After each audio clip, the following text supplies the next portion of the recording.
Good morning, children. Today we will begin with the topic raw material for photosynthesis. Okay?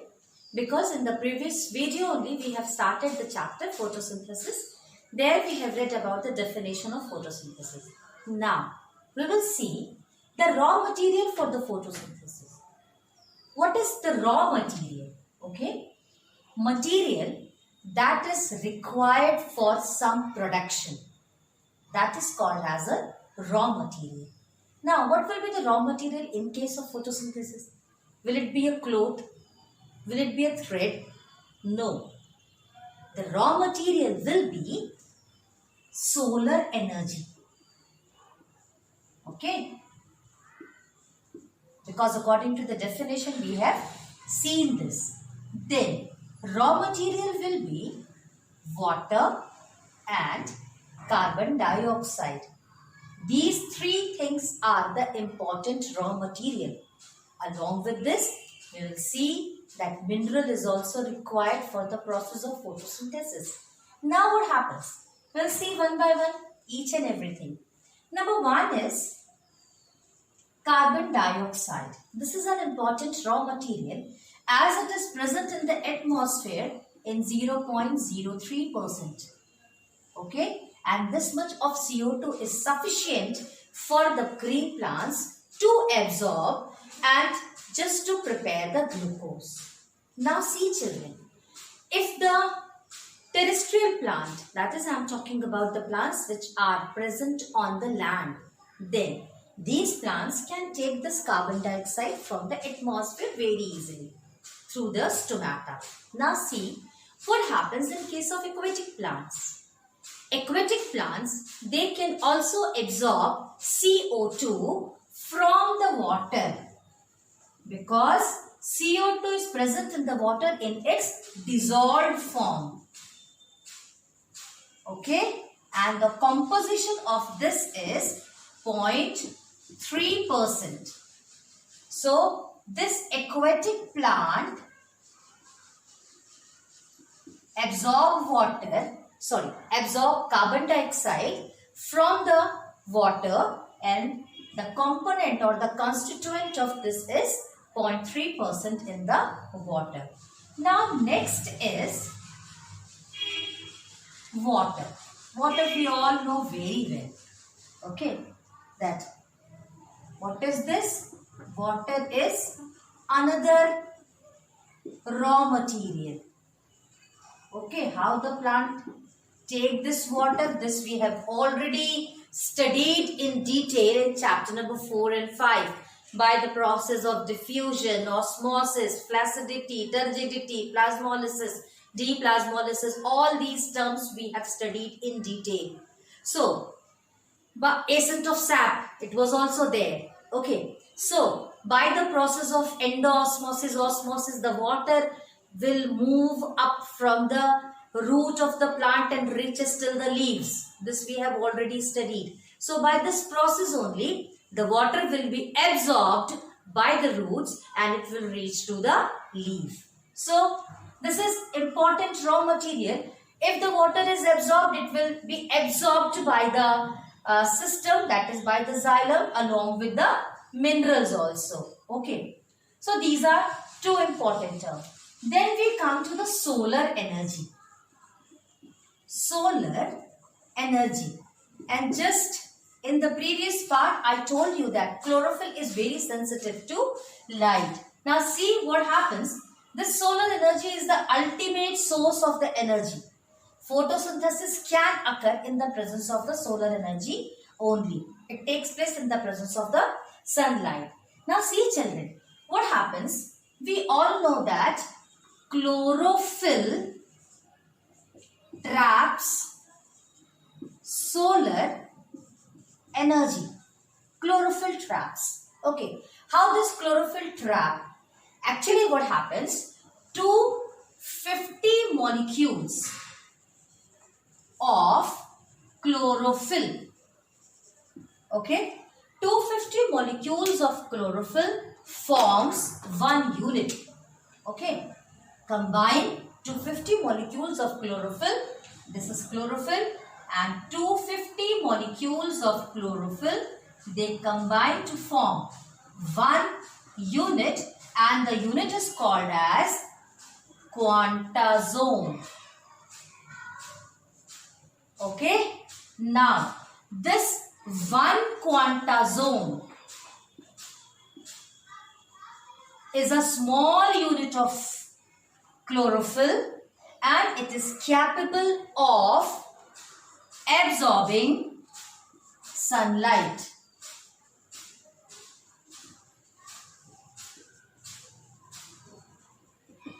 Okay. Now what it does after the absorption of the sunlight? It converts light energy into chemical energy. Okay. And the method is called as photochemical energy or photochemical act. So, see what happens. 250 chlorophyll molecules, they clubbed together. They form one unit, and the unit is called as the quantazome. Now, this quantazome is capable of absorbing the sunlight. Once the sunlight has been absorbed by the plant, what will happen? This sunlight will be converted into chemical. Okay, and because light is photo, and it will convert into chemical energy. So, we can say that it is photochemical energy, and the process is called as photochemical process or photochemical act. So, by the act of photochemical process or by the act of photochemical, the light energy will be converted into the chemical energy by the utilization of one quantazome of chlorophyll. Okay, and the meaning of one quantazome is 250 molecules of the chlorophyll. Clear? So this is all about the raw material required by the green plants for the process of the photosynthesis. Now we will simply see how the leaves are adapted for the photosynthesis. And this also we have already read in our previous class, that is in the process of transpiration. I have taught you the structure of the stomata. Okay, I have taught you the structure of the stomata. I have taught you about the guard cells, and then we have already seen the complete structure, how the water moves in and moves out. Okay, now see what is there? Stomata. What is this? It is the site for exchange of gases. How it occurs, this we have already read, children. Now no need to tell you. Okay, only I will give you the revision. That is, there are two important theories for the closing and opening of the stomata. Number one is sugar concentration theory, and number two is potassium ion exchange theory. What has happened in case of sugar concentration theory? That we have already read that if the green plants prepare the food, okay, then everything will come here in the form of starch. First of all, it will be in the form of glucose, will get converted into the starch, and due to the accumulation of the starch, because we all know that everything is required by the plant in the dissolved form. So, this will need water, and how to get the water? Water will come from outside, that is from the other cells, epidermal cells, and the water will move in, and if the water will move in, turgidity will be there, and these guard cells, they will swell up and the stomata will be open, and if once the stomata will be open, then the exchange of gases will take place. Okay, gases exchange will takes place, and when during the night time, when there is no photosynthesis and all, then definitely there will be less starch, less glucose, because there is no formation of the glucose, and once again the water that is already present in it, it will come out, and if it will come out, then once again the stomata will get closed. This we have already read in detail in the chapter number 5, that is the transpiration. Okay. Now see, the second point was, this was the first theory, sugar concentration theory. Second theory was potassium ion exchange theory. This also we have read. Potassium ion exchange theory. Okay? Okay. Okay. Now see what we have read, that is the starch that is present inside this will get converted into malic acid. Okay. This malic acid on dissociation will change into malate ion and H plus ion. Then what we have read, that the K plus will move inside. Okay. From this minerals of the K plus, this K plus will move inside. If it will move inside, it will form potassium malate ion, and this potassium malate ion needs more and more water, and because of that the water will move in and the stomata will open. Once again, when there is no photosynthesis, what happens? This potassium malate ion will dissociate. Again it will change into malate ion, malic acid, H plus ion will be released, K plus ion will be free, and efflux will be there. K plus will come out, H plus will move in, and once again stomata will close. This also we have studied, already we have studied in detail in the chapter number 5. From there you can revise this thing. Okay. So these are the two important theories by which the gaseous exchange can take place inside the plant for the process of the photosynthesis. Okay. Now children, how our leaves should be for the maximum photosynthesis? How our leaves should be? Should it be sunken? Like leaves should be very small? No. If the leaves are broad, if the leaves are open to sunlight, okay? If the leaves are containing chloroplast and that chloroplast is present in the palisade layer of the cells, then it is easy for the leaf to capture the sunlight and to do the process of the photosynthesis. So, our leaves must be adapted, and if the adaptation is in right way, then maximum amount of photosynthesis can be done.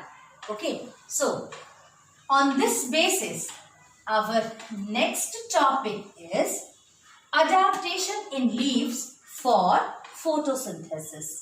Okay. Now see. Adaptation in leaves for photosynthesis. Now see children, the point number 1 is large surface area. Now this is clear and common. Maximum surface area, maximum portion of the leaf will be in front of the sunlight and maximum photosynthesis will occur. Next, leaf arrangement. Leaf must be arranged on the plant in such a way so that they all can be exposed to the sunlight. And if they all will be exposed to the sunlight, then there will be the possibility of maximum photosynthesis. Now see, large intercellular space. Leaves must have large intercellular space. Epidermis, palisade layer, mesophyll layers contains large intercellular space. Maximum space will be there. What will happen? If chlorophyll will, with the help of sunlight, if the food will be prepared in the form of glucose that will be converted into the starch, then there should be some space to keep those starch. And if there is a large space, so whatever is being get prepared inside the leaf, everything can be stored. And that's why maximum storage, then maximum photosynthesis will be done. And that's why leaves must have large intercellular space. Okay? Because if the space is there, then whatever the food has been prepared, it can be easily stored in the leaves. Now, come to the next portion. Next is palisade layers. Okay, just now I have drawn the palisade layer. See, this is the palisade layer. Now, this palisade layer must be close to the epidermis. Now, this is the epidermis. If it is close to the epidermis, because this palisade layer contains maximum amount of chloroplast. If it is at the surface, it means it is open, and when the sunlight will fall on it, it will directly reaches to the chloroplast. Directly it will reaches to the chloroplast. Okay, and inside the chloroplast, we know that where is the chlorophyll, and chlorophyll is capable of converting the light energy into the chemical energy by the process of photochemical reaction. Okay, now see, that's why palisade layer must be near the epidermis. Now, thinness of the leaf is the next step. Thinness of leaves. If we get the thin leaf, then very easily sunlight can penetrate the leaf and the process of photosynthesis may occur. Next, stomata. We know very well, stomata must be numerous. Okay, it must be very much in number, because stomata helps in the opening and closing of the stomata, helps in the exchange of the gases, and that's why stomata should be there. Now, next, chloroplast. We all know that these chloroplasts are concentrated in the palisade layer. If they are there in the palisade layer, then definitely they will help in the process of photosynthesis, because this chloroplast only contains the chlorophyll which used to capture the sunlight. Now, extensive network of veins.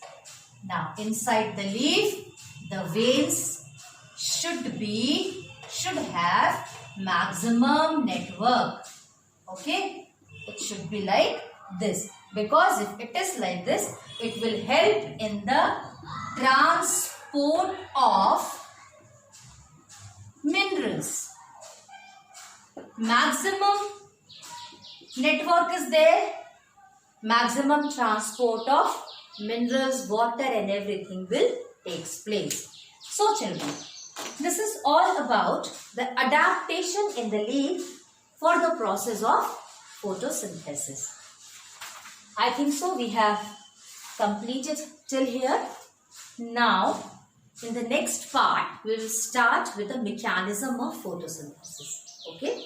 Till then, children, you read out these things from the textbook, point out the difficult terms, and whenever you will be asked to ask the questions, at that time you all can ask the questions from the topic. So it's better you read the chapter, prepare your notes and keep some questions ready to ask.